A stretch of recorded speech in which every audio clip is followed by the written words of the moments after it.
The stars had always seemed eternal, unchanging, like ancient guardians watching over the civilized galaxy. For thousands of years, the species of the Galactic Union had mapped their territories, established trade routes, and settled into comfortable patterns. But tonight, the stars were different. Tonight, they brought fear. Counselor Dren of the Keleth Dominion pressed his six-fingered hand against the observation window of the Unity station, his silver eyes reflecting the void beyond. Behind him, the emergency council chamber buzzed with anxious voices from 100 different worlds. His breath formed small clouds of frost against the glass, a physical reminder that his cold-blooded species was never meant for moments this tense. Beside him stood Ambassador Priya from the Orvan Collective, her feathered crest flattened against her skull in a display of pure anxiety. Her people were diplomats, philosophers, beings who solved problems with words and wisdom. The readings on her data tablet made no sense to her peaceful mind. 12,000 ships, she whispered, her beak clicking nervously. Dren, my sensors must be damaged. Nothing moves a fleet that large through space without decades of preparation. We would have seen them coming years ago. Dren said nothing. His own people, the Keleth, had once been warriors before they learned the cost of war.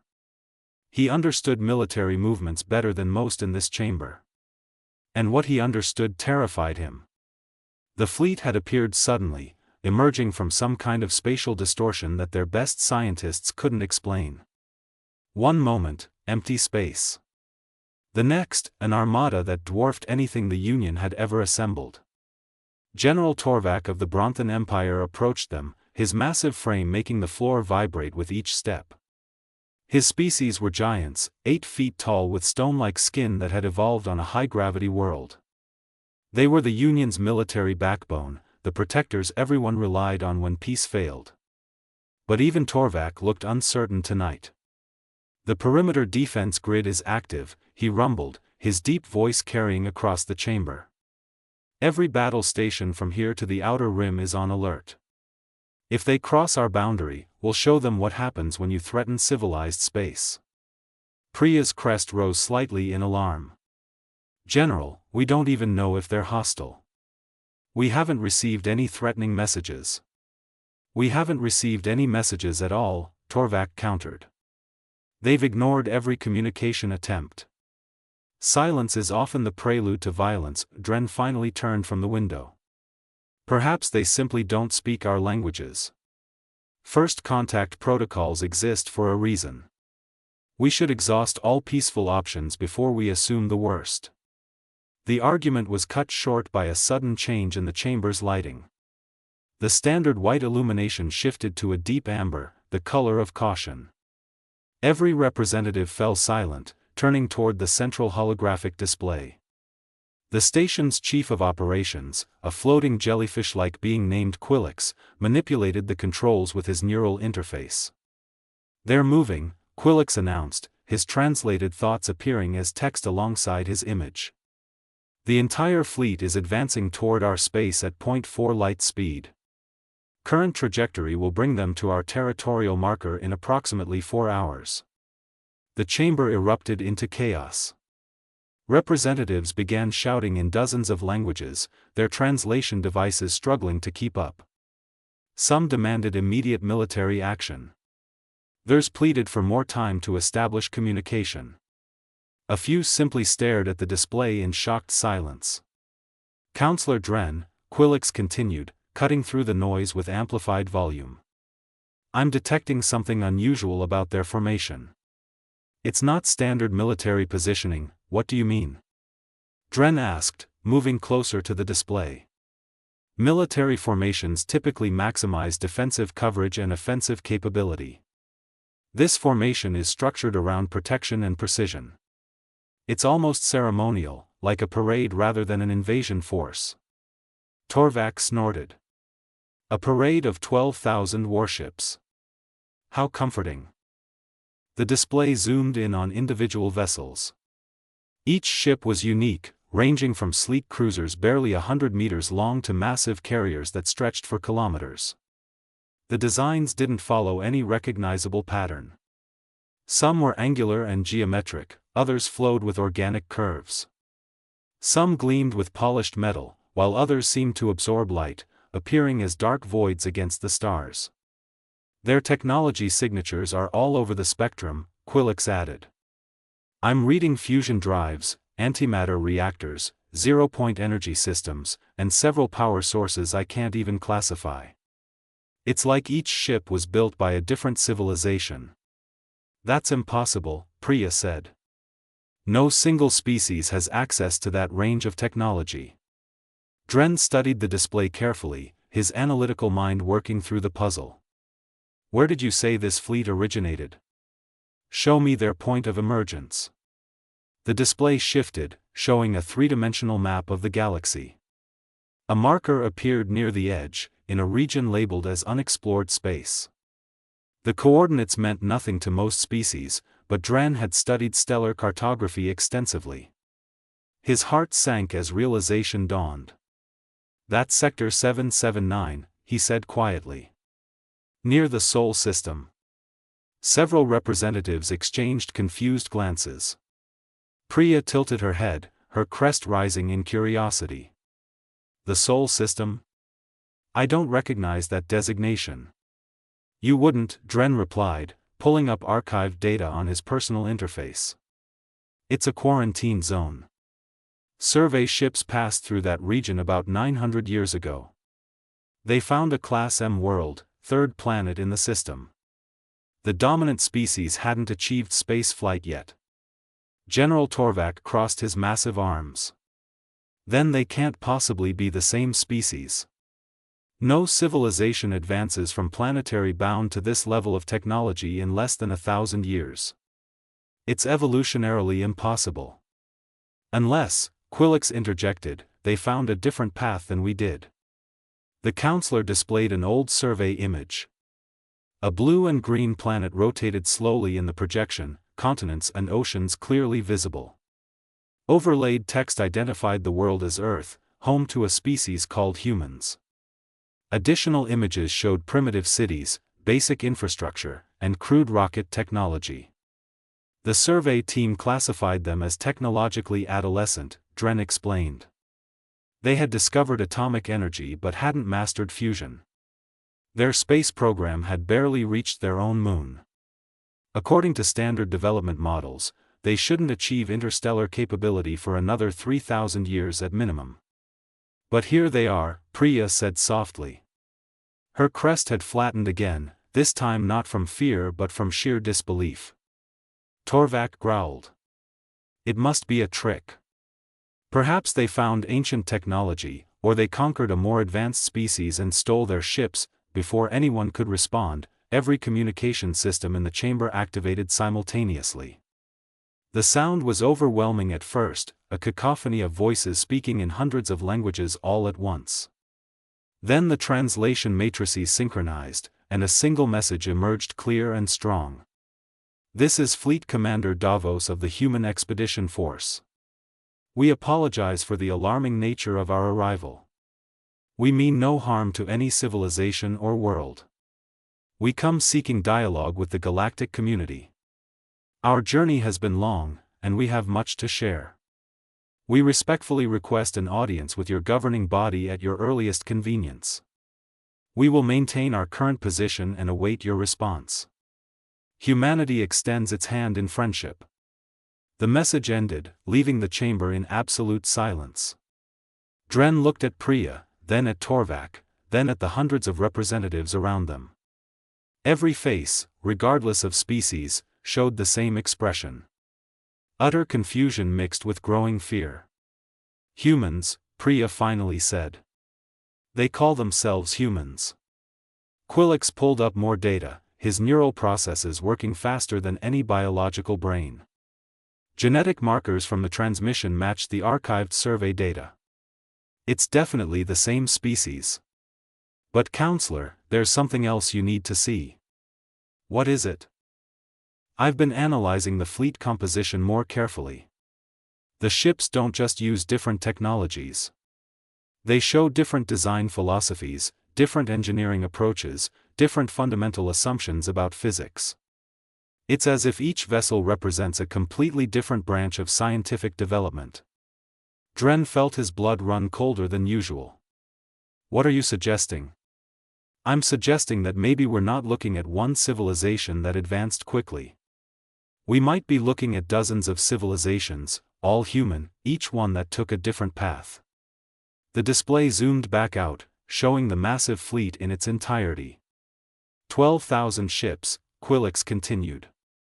What if each one represents a different human colony, a different approach to survival, a different answer to how they conquered the impossible distance between stars? The implications hit Dren like a physical blow. If humanity had somehow spread across space, if they had established multiple independent colonies, each developing their own technology, their own culture, their own solutions to interstellar travel, then what had arrived at their doorstep wasn't just one advanced species. It was dozens, maybe hundreds, all working together. All human. General Torvak broke the silence with an observation that sent chills through everyone present. If they achieved all this in 900 years, starting from chemical rockets, he said slowly, then what could they become in another 1,000? The conference hall on Unity Station had been designed to accommodate the most unusual species in the known galaxy, but nothing had prepared it for this moment. Counselor Dren stood at the head of the elongated table, watching as the human delegation entered through the reinforced airlock. His silver eyes tracked every movement, every gesture, searching for clues about these impossible visitors. 3 humans walked into the chamber, and each one was different in ways that defied everything the Union understood about species development. The first was a woman of medium height with copper-toned skin and dark hair bound tightly behind her head. She wore a uniform that seemed to shift between deep blue and black depending on the angle of light. Her eyes were the color of Earth's oceans according to the survey files, and they held a sharpness that spoke of someone who had seen both wonders and horrors. She moved with the precision of a soldier but carried herself with the authority of a leader. "I am Fleet Commander Davos," she said, her voice steady and clear. "Thank you for agreeing to meet with us, Counselor Dren." The second human was smaller, a man with pale skin and hair so white it seemed to glow under the station's lighting. But it was his eyes that captured everyone's attention. They were a brilliant gold color, clearly not natural to baseline humans. When he turned his head, Dren noticed the faint shimmer of circuitry beneath the skin of his temples, running down his neck and disappearing beneath his collar. "I am Dr. Silas Werner, representing the Helios Collective," the man said with a slight smile. His voice had an odd resonance, as if multiple tones were speaking in perfect harmony.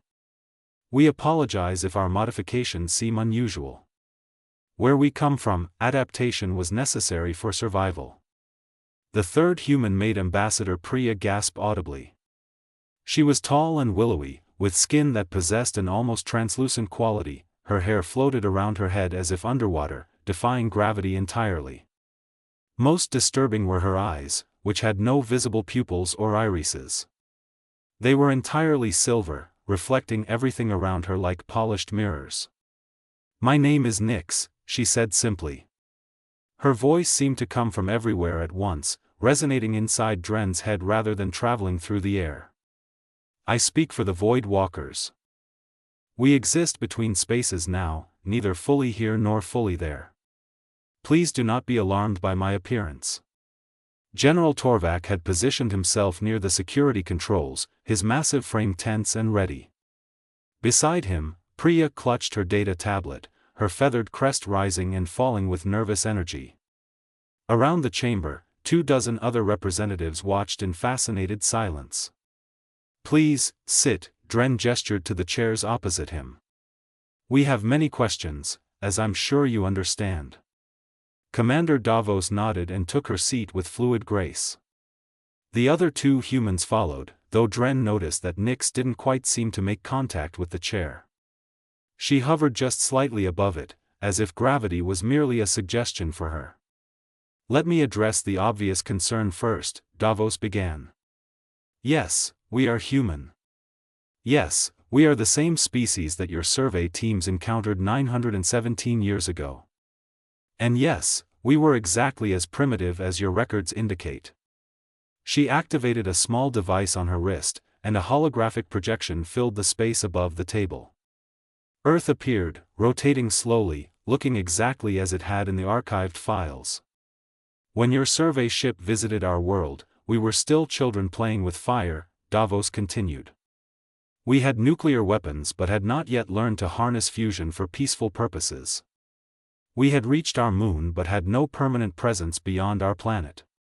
We were alone, isolated, and completely unaware that a galaxy full of life existed beyond our tiny corner of space. The projection changed, showing humans looking up at the stars through primitive telescopes, but we dreamed, Dr. Werner added, his golden eyes reflecting the holographic light. We dreamed of reaching those distant lights. We created stories, art, and philosophy about what might exist out there. The desire to explore, to reach beyond our grasp, was woven into the very fabric of our species. Priya leaned forward, unable to contain her curiosity any longer. But how? How did you progress so rapidly? Our models suggest it should take at minimum 3,000 years for a species at your level to achieve what you've accomplished. We cheated, Nyx said bluntly, her mirror eyes seeming to look at everyone simultaneously. We didn't wait for natural technological evolution. We took shortcuts that your species would consider unthinkable. The hologram shifted again, showing massive cylindrical vessels being constructed in orbit around Earth. They were enormous, each 1 kilometer long, covered in solar panels and dotted with modules that looked like cities. Generation ships, Commander Davos explained. We built 47 of them over a period of 130 years. Each ship carried between 8 and 15,000 people, along with everything needed to establish a new colony. Seeds, genetic samples, manufacturing equipment, knowledge databases, everything. General Torvak's eyes widened despite his attempt to remain stoic. Generation ships? You sent people on journeys lasting centuries, Davos nodded solemnly. The first wave launched 712 years ago. The ships traveled at 15% of light speed, headed toward star systems we believed might harbor habitable worlds. The journeys ranged from 90 to 400 years depending on the destination. Dren felt a chill run through him. That means the people who launched would never see the destination. Their children wouldn't see it. Perhaps not even their grandchildren. Exactly, Dr. Werner said quietly. It was sacrifice on a scale that defined generations. Families volunteered knowing they would live and die in metal corridors, crossing the void between stars, all so their descendants might walk on new worlds. The projection showed the interior of one of these ships. Dren saw gardens growing under artificial lights, children playing in recreation areas, people working in laboratories and workshops. It looked both hopeful and heartbreaking. But something remarkable happened during those long voyages, Nyx continued, her ethereal voice filling the chamber. When you put thousands of humans in isolation for generations, when you give them advanced equipment and brilliant minds with nothing but time, they begin to experiment. They begin to push boundaries. They begin to change. Commander Davos stood, walking slowly around the table as she spoke. Her movement seemed calculated to help everyone in the room follow her story. The first changes were small. Genetic modifications to help colonists adapt to zero gravity and radiation exposure. Neural implants to help manage the complex systems keeping everyone alive. Cybernetic enhancements to repair injuries that would have been fatal in deep space. Dr. Werner gestured to himself. The Helios Collective began as a ship called the Prometheus. We were traveling toward a binary star system, and the radiation from our engines was causing cellular damage faster than traditional medicine could repair. So we integrated technology directly into our biology. Within 3 generations, the children of Prometheus were more machine than flesh, but they were thriving where baseline humans would have died. And your people? Priya asked, looking at Nyx with a mixture of fascination and concern. Nyx's form seemed to flicker slightly, like a hologram losing coherence. The Void Walkers were originally the crew of the Pathfinder, headed toward a system with unusual spatial anomalies. We became obsessed with understanding the nature of space itself. We developed consciousness uploading technology, transferring our minds into quantum processors. Eventually, we learned to exist partially outside normal spacetime. We became something new, something that could move between dimensions. The implications were staggering. Dren looked around the chamber and saw his own shock reflected in every face. These humans hadn't just advanced technologically. They had fractured into dozens of different branches, each one adapting to their unique circumstances, each one becoming something more, or at least different, than what they had been. How many?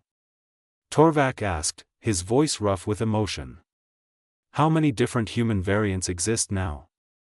Commander Davos returned to her seat. The hologram changed one final time, showing a web of connected star systems spreading out from Earth like branches from a tree. 47 ships launched. 39 reached their destination successfully. Each colony developed independently, facing unique challenges and finding unique solutions.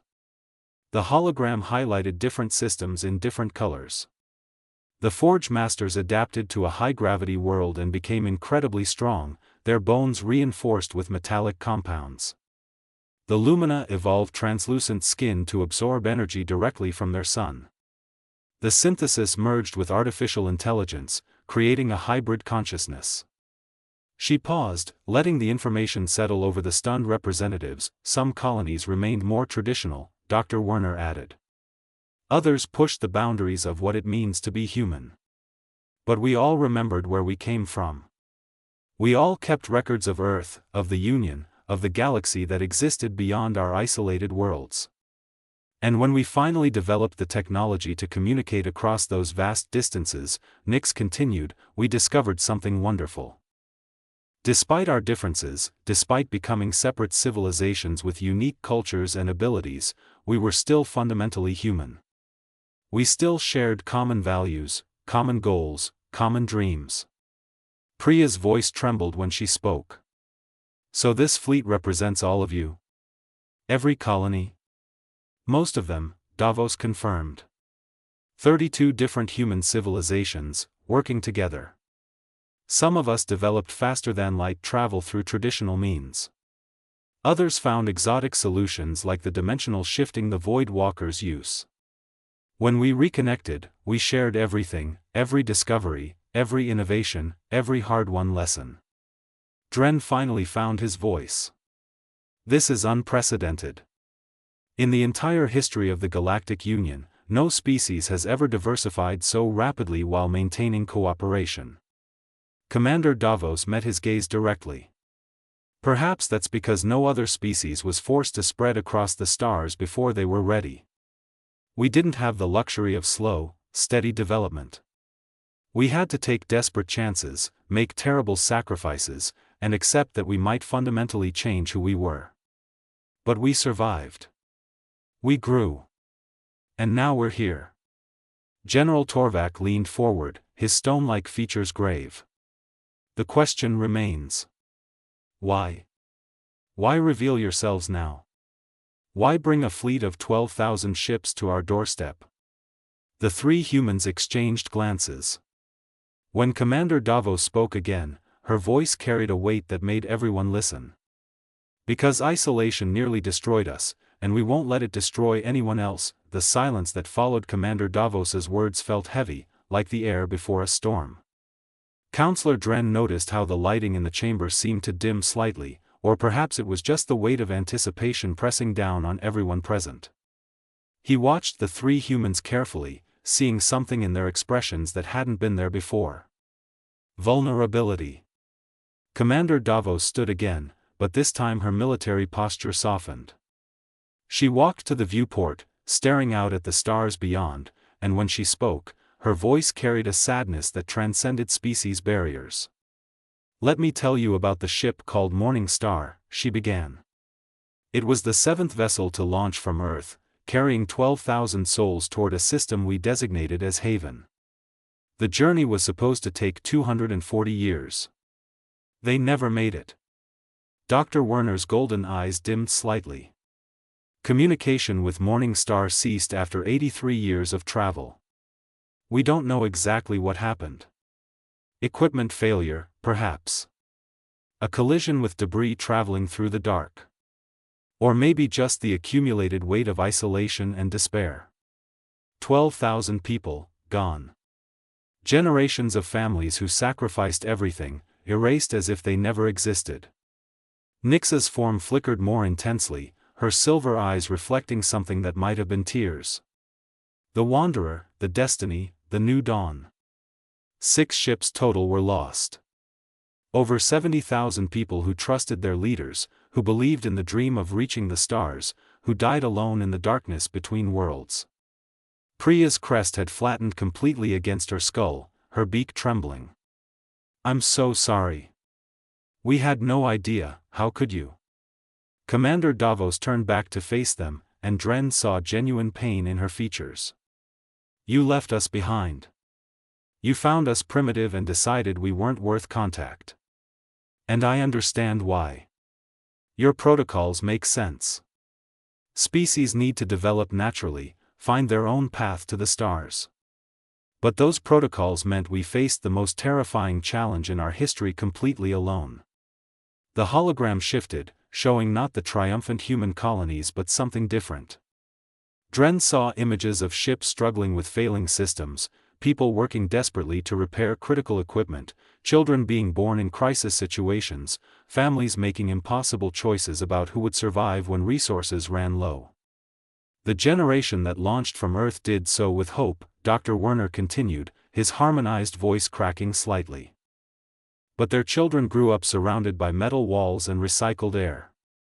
Their grandchildren knew nothing but the endless void. Imagine being born in a prison you can never escape, moving toward a destination you'll never see, all because your ancestors made a choice before you existed." "Some ships developed serious psychological problems," Nix added. "Depression became epidemic. Suicide rates climbed. There were ships where entire sections had to be sealed off because the inhabitants had given up, simply stopped maintaining life support. The survivors had to listen to their friends and family die on the other side of locked doors." General Torvak's massive frame seemed to shrink slightly. His voice, usually so confident and commanding, came out quietly. "How did you endure it?" "We almost didn't," Commander Davos said simply. "The Aurora colony, one of the few that successfully reached its destination, went through what they call the Dark Century. 3 generations where half their population chose death over continuing the struggle. Parents who refused to have children because they couldn't bear to bring new life into such suffering. They survived by the thinnest margin, and only because a handful of people refused to surrender." She moved back to the table, placing her hands flat on its surface, looking at each council member in turn. "But something remarkable happened in that suffering. Humans, when pushed to the absolute edge of extinction, don't break the same way other species might. We adapt. We change. We become whatever we need to become to survive." The hologram showed transformation. Dren watched as the images displayed humans integrating technology into their bodies, not for enhancement but for survival. Children born with neural interfaces that helped them process the psychological trauma of isolation. Adults volunteering for genetic modification so they could survive on hostile worlds. Entire communities uploading their consciousness into digital frameworks to escape the limitations of fragile biological bodies. "We didn't choose to become what we are now," Dr. Werner explained. "We were forced into it. Every modification, every enhancement, every departure from our original form was born from desperate necessity. The Helios Collective integrated machines into our bodies because radiation was killing us faster than we could reproduce. We became cyborgs or we became extinct." Nix's ethereal form solidified slightly, becoming more present, more real. "The Void Walkers learned to exist outside normal space because our ship's life support was failing, and we discovered that digital consciousness requires less oxygen than biological bodies. We abandoned flesh not out of ambition but out of terror." Priya wiped at her eyes with one wing-like arm. Why are you telling us this? Why share such painful history? Because you need to understand what isolation costs, Commander Davos said firmly. Her voice grew stronger, more passionate. When we finally reconnected with each other, when the scattered colonies discovered they weren't alone anymore, it saved us. Knowing that other humans had survived, that we could share our burdens and our discoveries, it gave us reason to keep pushing forward. She gestured to her companions. The Helios Collective taught us their cybernetic integration techniques. The Void Walkers shared their dimensional travel technology. The Forge Masters provided metallurgical advances that revolutionized construction. Every colony had discovered something unique, and when we combined that knowledge, we achieved in decades what should have taken millennia. But more than that, Nyx added, her voice taking on an almost musical quality, we gave each other hope. We proved that humanity hadn't died in the darkness between stars. We had scattered, transformed, and adapted, but we had survived. And survival, when shared, becomes more than just existence. It becomes purpose. Dren felt something stirring in his chest, an emotion he hadn't experienced in his long career. These humans, these fractured, modified, barely recognizable descendants of that primitive species surveyed centuries ago, had accomplished something extraordinary. Not just technological advancement, but something deeper. They had maintained their essential nature while becoming completely different.